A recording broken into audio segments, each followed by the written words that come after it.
믿음의 고백을 드림으로 말씀 앞에 나가도록 하겠습니다. 하나님 나를 사랑하신다. 하나님 내 인생에 크고 비밀한 계획을 가지고 계신다. 하나님 오늘도 나와 동행하셔서 그 계획을 이루어 주신다. 아멘. 그렇게 될 줄로 믿습니다. 아멘. 흔히 사람을 사회적 동물이라고 부릅니다. 이는 사람이 혼자 있어서 행복한 존재가 아니라 반드시 함께 있어야 행복한 존재이기 때문입니다.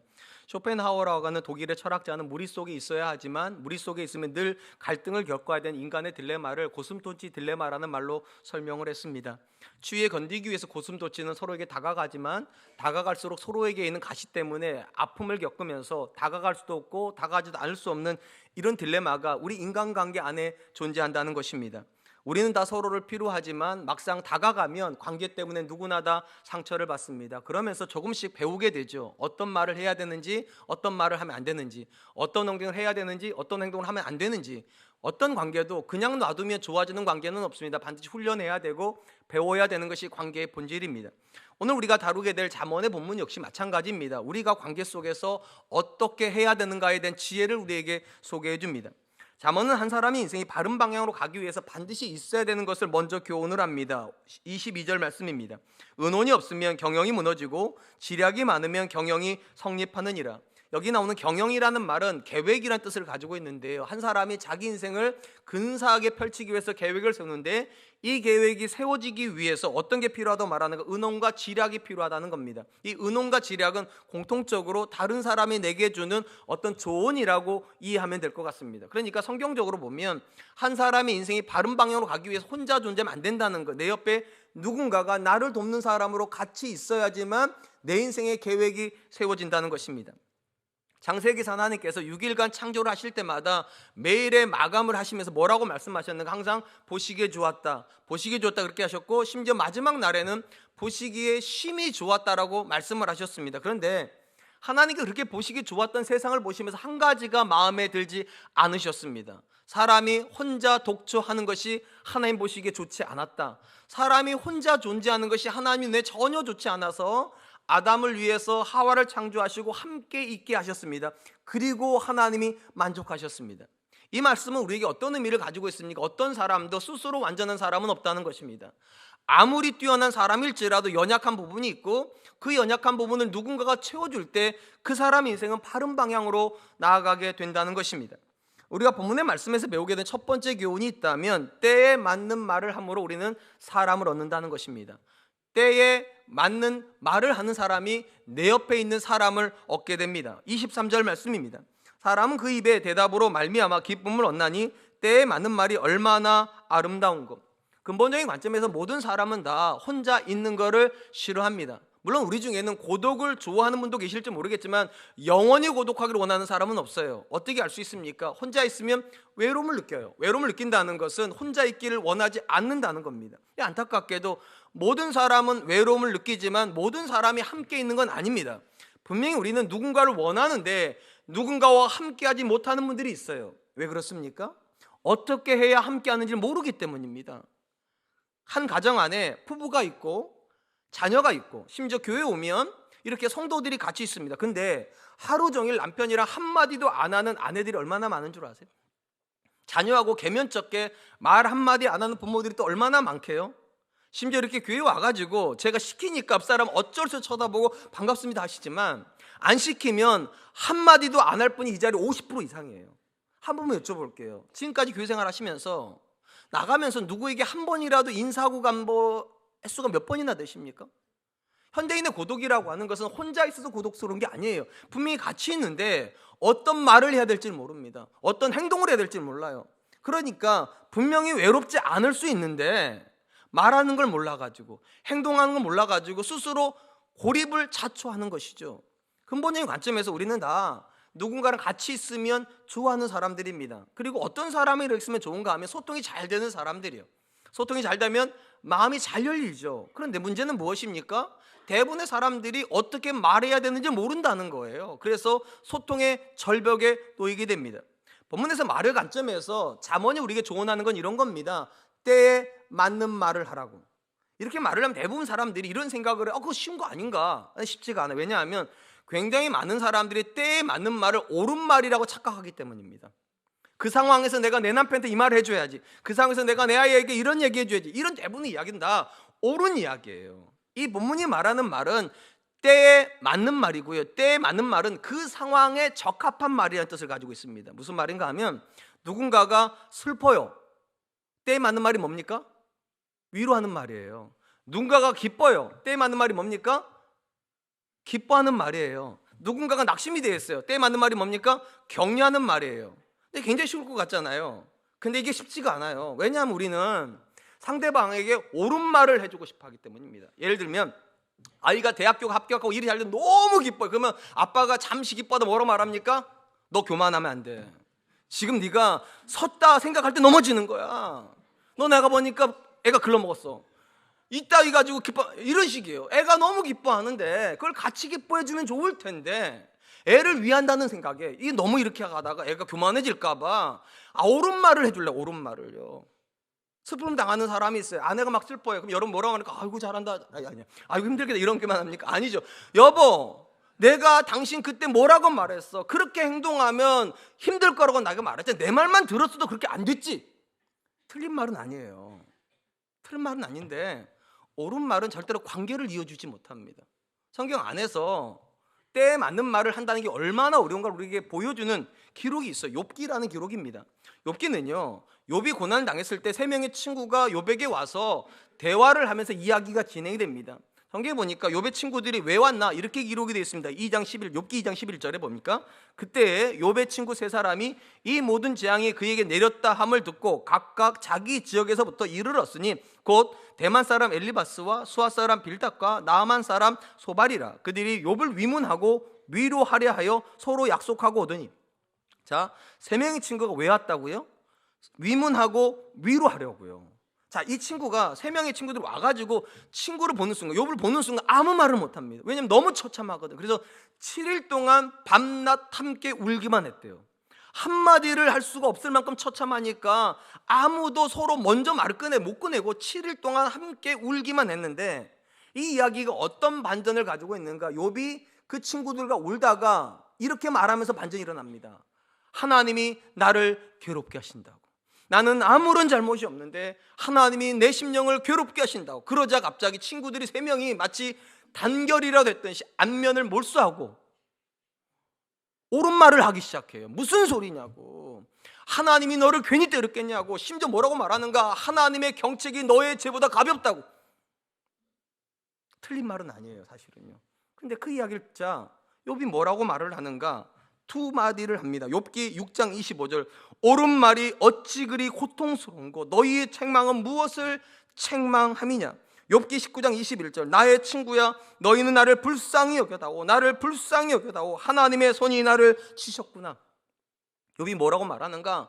니들 말이 틀렸다가 아니에요. 니들 말이 다 옳은 거 안다고. 근데 옳은 말이 왜 그렇게 힘든지, 왜 이렇게 나를 어렵게 하는지, 내가 너희들한테 듣고 싶어하는 옳은 말이 아니라, 친구야, 나를 좀 불쌍히 여겨주면 안 되냐? 얼마나 힘들지, 얼마나 괴로울지 그 마음을 한 번이라도 헤아려주면 안 되냐? 최근에 제가 알고 있는 어떤 어머니께서 따님이랑 대화를 했대요. 이 따님이 우리 재수를 냈는데 시험을 굉장히 못 봤대요. 그러니까 엄마가 딸에게 이렇게 말해요. 너 솔직히 엄마한테 얘기해봐. 너 진짜 최선을 다했어? 그랬더니 딸이 이렇게 했대요. 엄마, 나 최선을 다했어요. 그랬대요. 그랬더니 엄마가 이렇게 했대요. 너 최선을 다했는데 그 정도면 너 머리 나쁜 거야. 맞는 거죠. 최선을 다했는데도 그 정도면 머리 나쁜 거지. 적당히 맞춰서 가, 이런 얘기예요. 근데 딸애가 그 말을 받아들일 수가 없다는 거예요. 받아들일 수가. 여러분, 옳은 얘기일 거예요. 엄마 입장에서 보면 그 정도 열심히 했는데 그 정도 성적이라면 거기 맞춰서 가야지. 근데 얘는 더 하고 싶은 거예요. 근데 우리는 옳은 말을요, 좋은 말인 줄 알아요. 옳은 말을 하면 이 아이가 가닥을 잡고 이 아이가 바른 대로 갈 줄 아는데, 옳은 말을 하면 상처를 받아요. 그래서 욥이 말하잖아요. 옳은 말이 얼마나 힘들게 하는지, 옳은 말이 얼마나 내 마음을 아프게 하는지. 친구들아, 나를 좀 불쌍히 여겨주면 안 되냐? 우리가 처음부터 다 옳은 말을 하는 건 아닐 거예요. 자, 한번 상상을 해볼게요. 기본 전제는 이거 우리 집 얘기 아니라는 겁니다. 자, 남자아이가 있어요. 사춘기예요. 아이가 반항을 시작하는데 이상하게 아빠한테는 아무 말을 못해요. 왜냐면 아빠 무서우니까. 엄마가 굉장히 따뜻한 분이고 말 잘 들으니까 엄마한테 이제 반항을 했는데 어느 날부터 이제 엄마한테 화를 내기 시작해요. 그러니까 엄마가 화가 나가 등을 좀 때리려고 했더니 손을 딱 잡고 흔들어 버려 엄마를. 그러니까 이 아이, 엄마가 이렇게 생각하는데 이게 컸다 이거야? 지 아빠 때는 끽소리도 못하는 게 나한테만 이러네. 다시 말씀드리면 이거 우리 집 얘기 아니에요. 예. 이 아이 그래 엄마가 너무 화가 났어요. 자 저녁 때 아빠가 오기만을 기다렸어요. 아빠가 왔어요. 이제 엄마가 얘기를 합니다. 여보 오늘 어떤 일이 있었는 줄 알아? 애가 나한테 이런 말을 했어. 심지어 내 손을 자꾸 흔드는데 내가 어떻게 해볼 수가 없었어. 내가 너무 수치스러웠어. 자 남편이 어떻게 할까요? 여러분이라면 어떻게 하실 거예요? 힘들었겠다 당신. 그렇게 하시겠죠. 분명히 그럴 거예요. 심지어 이렇게 해요. 그놈 자식 오기만 해라. 내가 혼냈더니 여보 당신 잘못 하나도 없어. 그놈이 잘못한 거니까 상처받지만 내가 한마디해서 혼내줄게. 자 이렇게 해서 아내가 풀렸어요. 일단 기분 풀렸어. 근데 이제 남편이 안심한 거죠. 풀렸구나. 그리고 한마디 하다 싸워요. 어떤 말은 이렇게 말하는 거예요. 여보 당신 마음 다 이해하는데 당신도 문제가 있어. 애가 싫어하면 말을 끝내야 되는데 당신은 싫어한다도 계속 말하잖아. 내가 애 입장이라도 화날 것 같아. 옳은 말이에요. 맞잖아요. 여러분들도 그렇잖아요. 뭐라고 말하면 싫으면 이제 그만 말해야 되는데 계속 아내가 말하면 싫잖아요. 그러니까 저도 우리 집 얘기 아니에요. 이게 저도가 아니라 오해할까 봐. 분명히 처음에 남편은 아내를 위로하고 싶었던 거예요. 걔가 잘못했다고, 그 녀석이 잘못한 거라고, 당신 아무 잘못 없다고. 아내의 마음이 풀리는 것 같으니까 이제 옳은 말 한마디 넣은 거예요. 그런데 당신도 문제가 있어. 옳은 말이 관계를 이어주지 않아요. 때에 맞는 말이에요. 슬픈 사람은 위로받고 싶어 해요. 기쁜 사람은 축하받고 싶어 해요. 낙심되는 사람은 격려받고 싶어요. 근데 거기다 대고 우리는 항상 문제를 파악하려고 그래요. 당신 보니까 이게 문제라고, 너는 보니까 이게 문제라고, 너는 앞으로 이렇게 해야지만 된다고. 성경에서 말하는 관계를 이어주는 말은 반드시 기억하세요. 때에 맞는 말이에요. 사실 제가 이런 설교를 하기 전에 꼭 그 전날 이 본문과 관련된 일들이 벌어져요. 어저께 제가 제 아내랑 대화를 하다가 옳은 말 했다가 엄청나게 힘들었어요. 그래서 제가 생각했어요. 설교하면 뭐하나 도대체. 반성을 많이 했어요. 남자들은 특별히 그런 것 같아요. 문제를 지적해주고 문제를 고치고 싶어하는 것 같아요. 근데 여자들은 고침받고 싶어서 말하는 게 아니래요. 제 아내가 저한테 그러더라고. 좀 들어주면 안 되냐고. 전 그걸 못해요. 제가요. 이 자리에 계신 분들도 우리 교회 다니는 거 보니까 못할 것 같아요. 근데 제가 부탁드리고 싶어요. 옳은 말이 관계를 이어주지 않습니다. 때에 맞는 말이 얼마나 아름다운고, 상대방의 마음을 헤아려주고, 슬픈 사람은 위로해주고, 기쁜 사람은 축복해주고, 낙심된 사람은 위로해주는 사람, 그 사람 곁에 사람이 온다는 거예요. 그리고 같이 간다는 거예요. 사랑하는 성도 여러분, 한자어로 사람 인자는 두 사람이 이렇게 서 있는 거예요. 기대어 서 있는 거잖아요. 그러니까 사람이라고 존재는 서로가 기대어 가야 되는 존재인데 우리가 다 아는데 이게 왜 안 됩니까? 말을 못하기 때문이에요. 우리 다 말할 줄 안다 생각하는데 말을 제대로 못해. 왜 제대로 못하는가? 옳은 말만 하려고 하니까, 정답만 말하려고 하니까, 지적만 하려고 하니까. 사실 진짜 관계를 이어주는 말은 당신 참 힘들겠다, 나 같아도 참 힘들었겠다, 내가 도와줄 게 아무것도 없어서 참 미안한데 그래도 난 당신 편이야, 이 말 하면 관계가 이어질 텐데 저도 못해요. 여러분도 못하시죠? 도움이 필요해요. 하나님한테요. 하나님, 관계를 이어주는 말을 하게 해주십시오. 옳은 말을 하려고 하는 사람이 아니라 때에 맞는 말을 하게 해주십시오. 그것이 잠언이 우리에게 주는 관계와 관련된 첫 번째 교훈입니다. 한편 잠언은 다른 이들과 함께 하려고 하는 사람이 살아가는 삶의 방향에 대해서도 이야기를 합니다. 24절입니다. 지혜로운 자는 위로 향한 생명길로 말미암음으로 그 아래에 있는 음부를 떠나게 되느니라. 지혜로운 사람이 선택하는 길은 위로 가는 길이고요, 미련한 사람이 선택하는 길은 아래로 내려가는 길이랍니다. 방향이 있어요. 당연히 위는 어디를 지향합니까? 천국을 지향합니다. 그리고 천국을 지향하는 길은 생명길이라고 되어 있고, 밑으로 지옥으로 내려가는 길은 음부로 내려가는 길입니다. 당연히 이 길은 죽이는 길이겠죠. 자, 생명길이라고 하는 것은 그 길을 가는 동안에 내 옆에 있는 사람들이 다 살아난다는 거예요.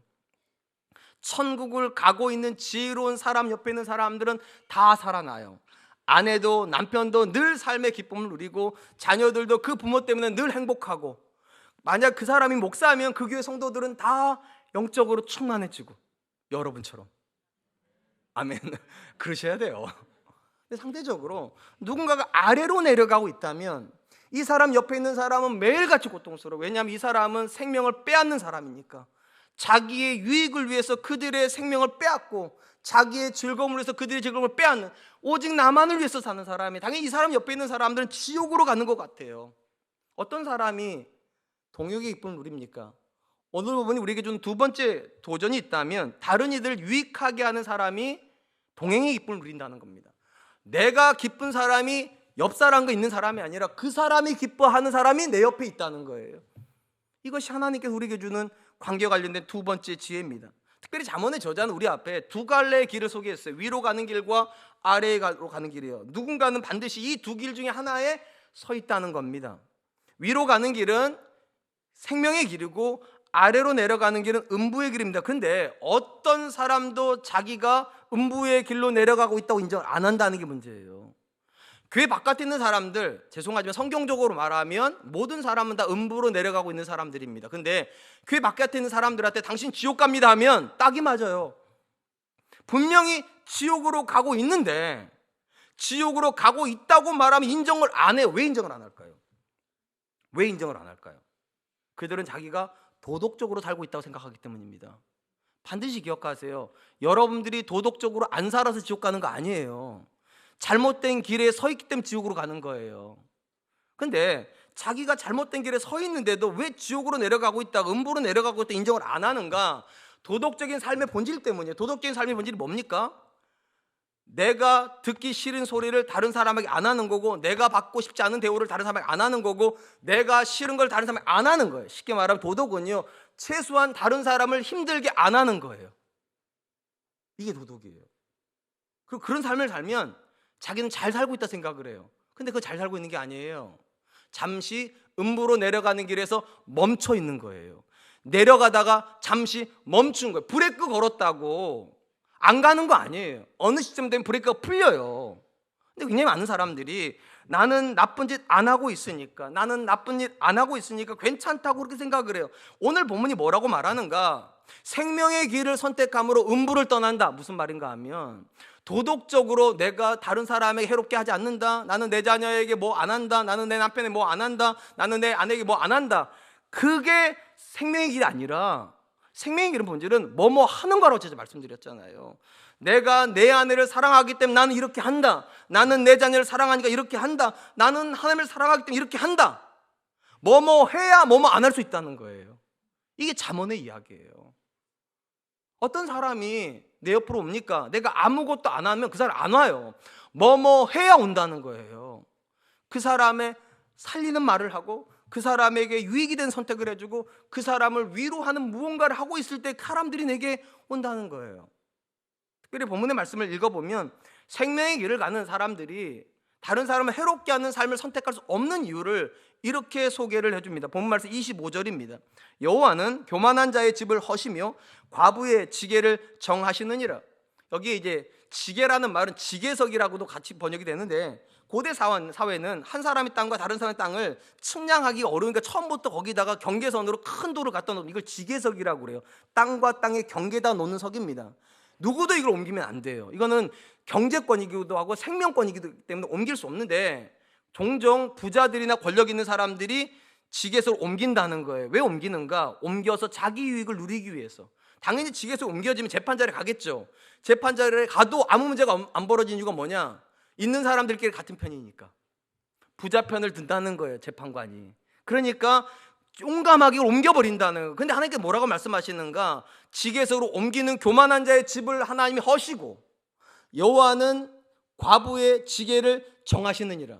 우리 성경에 정한다라고 말하는 것은요, 선을 긋는다는 뜻도 가지고 있지만 지킨다는 뜻을 가지고 있어요. 하나님은 연약한 자의 생명권, 연약한 자의 경제권을 지키신다. 여러분, 생명의 길이라고 하는 이 길은 천국으로 가는 길이에요. 그럼 이 길은 누가 놓았을까요? 하나님이요. 하나님이 이 길을 놓으셨는데 하나님이 어떤 분이시냐는 거예요. 남을 해롭게 하는 전형인 지게석으로 옮기는 자를 집을 무너뜨려 버리시고 연약한 자를 보호하시고 지키신 분이라면 당연히 그 생명길을 가는 사람이 어떻게 다른 사람을 해롭게 할 수 있냐는 거예요. 어떻게 다른 사람의 것을 빼앗아 가지고 내 유익을 삼을 수 있냐는 거예요. 절대로 그렇게 안 된다. 생명의 길을 가는 사람은 반드시 다른 사람을 유익하게 하는 일을 해야 된다. 제가 오늘 본 말씀을 묵상하면서 이 지게라고 하는 단어에게 무게감이 확 와닿았어요. 이 지게라는 말의 문자적인 뜻은 땅의 경계선이라는 뜻입니다. 땅의 경계선. 근데 사실 오늘날 현대인들에게 땅의 경계선은 그렇게 큰 의미가 없죠. 왜냐, 우리가 그거 지게선 안 세워놔도 다 측량해가지고 다 지도에 올라가 있잖아요. 땅이 없어 관심 없으세요? 다 돼 있어요. 그냥 우린 별로 이 의미가 없는데, 그러면 이 본문이 우리에게 주는 의미는 뭐가 돼야 될까? 여러분, 땅에 대한 경계만 있지 않아요. 사람과 사람 사이에 경계선도 있어요. 어떤 사람도 함부로 다른 사람 인생에 들어갈 수 없는 경계선이요. 그걸 뭐라고 말하는가? 그걸 존중이라고 부르는 겁니다. 모든 사람은 그 사람으로 존중받아야만 합니다. 왜냐하면 하나님께서 각 사람에게 하나님의 형상을 부여해 놓으셨기 때문이에요. 아무리 내가 낳아서 내가 키우는 자녀일지라도 그 자녀 내 거 아닙니다. 이게 경계선이에요. 그렇기 때문에 그 자녀를 함부로 할 수 없어요.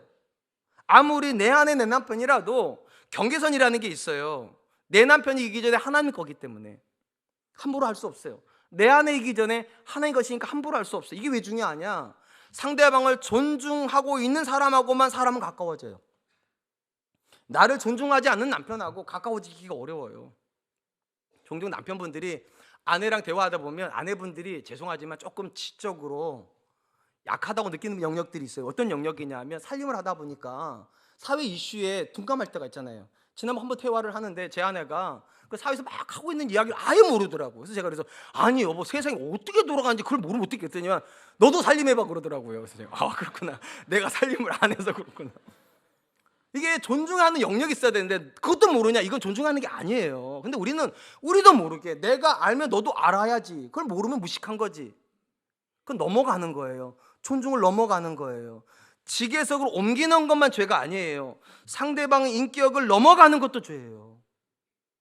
자녀에게 해야 될 말이 있고 하면 안 되는 말이 있는데 저도 참 많은 말을 했어요, 진짜로요. 그래서 굉장히 미안해요, 우리 아들들한테요. 그래서 제가 언젠가 말씀드렸잖아요. 제가 우리 아들들 그런 얘기했다. 아빠가 처음이라서 어떻게 하는지 몰라서 그랬는데 앞으로는 안 할게. 정말 많이 조심할게.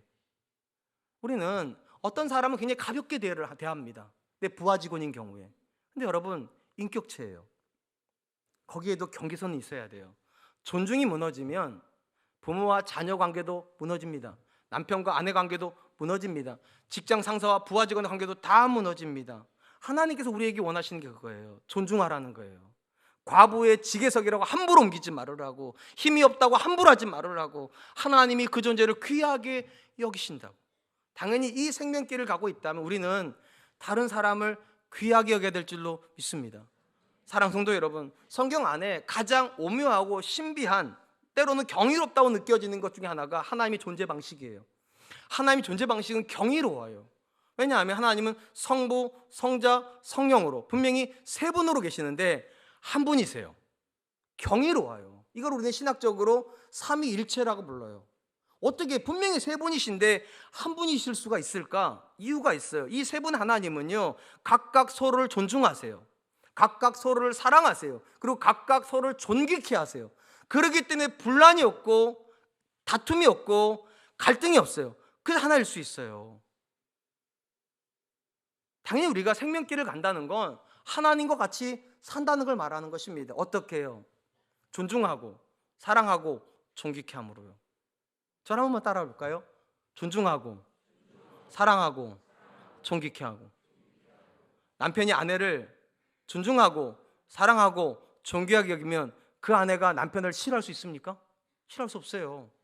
부모가 자녀를 존중하고 사랑하고 존귀 여기면 그 자녀가 아빠한테 말 안 하겠습니까? 그 딸이 엄마한테 말 안 하겠습니까? 대부분 마음이 다치는 거는 이 세 가지가 안 되기 때문이에요. 존중하지 않아요, 자녀 인격을. 사랑한다고 말하지만 사랑이 아니에요. 존귀케 하지 않아요. 그럼 어떤 사람도 다가오지 않아요. 생명의 길을 간다는 건 하나님처럼 하는 거예요. 이 세 단어를 꼭 기억하세요. 존중하시고 사랑하시고 존귀케 하십시오. 반드시 하나 될 줄로 믿습니다. 마지막으로 잠언은 하나님 앞에서 성도가 다른 이들과 가까워지고 함께 동행하는 삶을 살아야 되는 영적인 유의에 대해서도 교훈을 합니다. 본문 말씀 29절입니다. 여호와는 악인을 멀리하시고 의인의 기도를 들으시느니라.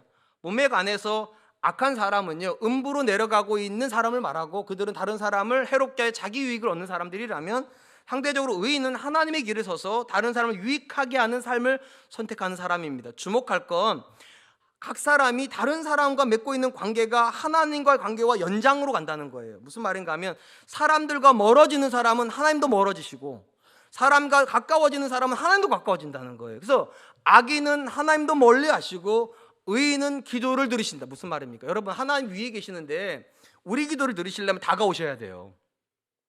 다가오신다는 거예요. 내가 내 아내에게 다가갈 때, 내 아내가 나한테 다가올 때, 부모가 자녀에게 다가갈 때, 자녀가 부모에게 다가올 때 하나님도 다가오신다. 영적인 관계는 그래요. 하나님이 가까워지는데 자녀가 멀어진다, 있을 수 없어요. 남편과 아내가 가까워지는데 하나님이 멀어진다, 있을 수 없어요. 두 관계는 연동돼요. 같이 움직여요. 오늘 본문에서 우리가 세 번째로 배우는 교훈이 있다면, 하나님과 가까워지려면 옆 사람과 가까워져야 된다는 겁니다. 하나님과 가까워지기 위해서 우리는 반드시 함께하는 삶을 살아야만 합니다. 하나님께서 이스라엘을 출애굽시키시잖아요. 그리고 그들에게 뭐라 말합니까? 나는 너희 하나님 되고 너희 내 백성이 된다. 하나님의 백성 삼으셨어요. 그리고 나서 이스라엘이 하나님의 백성으로 살아가는 삶에서 강조하신 명령 중에 하나가 레위기 19장 2절 말씀입니다. 너는 이스라엘 자손의 온 회중에게 말하여 이르라. 너희는 거룩하라. 이는 나 여호와 너희 하나님이 거룩함이니라. 거룩한 하나님이 누군가 가까이 있으려면 그들이 거룩해야 된대요. 거룩해야 만날 수 있대요. 근데 이 중요한 건 뭐가 거룩이냐는 거예요. 뭐가 거룩입니까? 많은 경우 우리 이 거룩을 종교적으로 생각을 해요. 근데 종교적 개념이 없는 게 아니에요. 이 너희는 거룩하라 명령하신 다음에 나오는 얘기가 먼저 나오는 게 종교적 개념이에요. 안식일을 기억하여 거룩히 지키고 내 하나님 여호와 앞에 제사를 정결하게 드려라. 그러니까 예배적 거룩이 있습니다. 하나님 앞에 준비된 모습으로 하나님 원하시는 예배를 드리는 게 거룩이에요. 근데 거기가 끝이 아니에요. 관계적 거룩이 있어요. 삶의 현장에서 하나님이 원하시는 관계를 맺고 있는 게 거룩입니다. 그래서 이렇게 나오죠. 레위기 19장 13절로 14절. 너는 내 이웃을 억압하지 말며 착취하지 말며 품고 내 삭슬 아침까지 밤새도록 내게 두지 말며 너는 귀먹은 자를 저주하지 말며, 중요한 말이 나와요.